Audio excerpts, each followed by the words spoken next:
আপনার রিলস করতে হবে, আপনার টিকটক করতে হবে। আমি যে কেন ভাই কেন করতে হবে? যে ভাই এখন তো আর্টিস্ট খোঁজে রিলসে।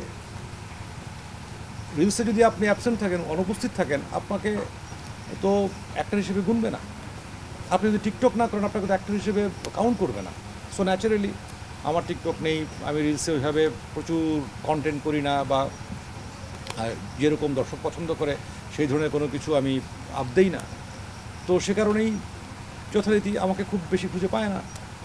মানে যারা ইনভেস্ট করবেন, প্রডিউস করবেন, তারাও খুব বেশি আগ্রহ হচ্ছে না।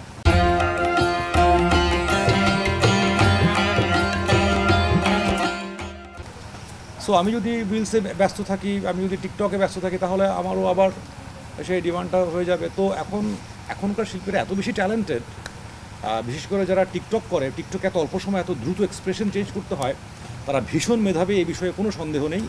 কিন্তু ওই খুব মন দিয়ে, একাগ্রতা দিয়ে, ভালোবেসে যে অভিনয়টা করার, সেই অভিনয় করার পরিবেশটা বোধহয় অধিকাংশ নাটকের সেটে নেই।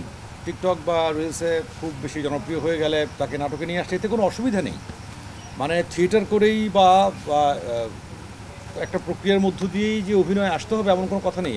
যে কারো প্রতিভা থাকতে পারে এবং যে কোনো জায়গা থেকেই সে এসে অভিনেতা হতে পারে, মেইন স্ট্রিমে কাজ করতে পারে, এই বিষয়ে কোনোই সমস্যা নেই। কিন্তু যেটা হচ্ছে, মানে আমি অভিনেতাকে কী উপদেশ দিব বা তাদের সম্পর্কে আমি কী মন্তব্য করবো? আমার নিজেকে নিয়েই তো আমার অসংখ্য না আছে। মানে আমার অসংখ্য এখন যে ধারায় ইন্ডাস্ট্রি চলছে বা সব চলছে, সেই ধারায় অনেক কিছুর সঙ্গে আমি ফিট না, আমি আনফিট।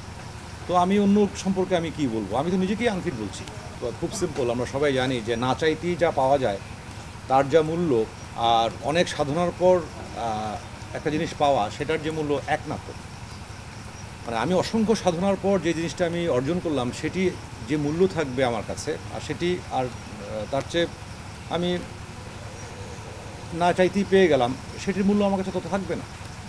তো ন্যাচারালি দুটোর অবশ্যই পার্থক্য আছে। এবং অভিনেতা তো হওয়াই যায়, যে অভিনয় করে সেই অভিনেতা। কিন্তু আর্টিস্ট আসলে হতে হয়, মানে এটি দীর্ঘ প্রক্রিয়ার বিষয়, চর্চার বিষয় এবং জীবনযাপন, জীবনবোধের বিষয়। তো এখন কেউ যদি বলে যে আমি আর্টিস্ট হতে চাই না, আমি অ্যাক্টরই হতে চাই, এখন আমি তো না বলার কেউ না। সে আর্টিস্ট হবে, সে আর্টিস্ট হবে না, সে পারফর্মার হবে, এন্টারটেইনার হবে। সুতরাং কেউ তো কাউকে দিব্যি দেয়নি যে তোমাকে আর্টিস্ট হতেই হবে। কেউ অ্যাক্টর, সে চাইলে অ্যাক্টর হবে, এন্টারটেইনার হবে, পারফর্মার হবে, সে আর্টিস্ট হবে না, এটা তার চয়েস। এখন আমি তো তাকে না করতে পারি না।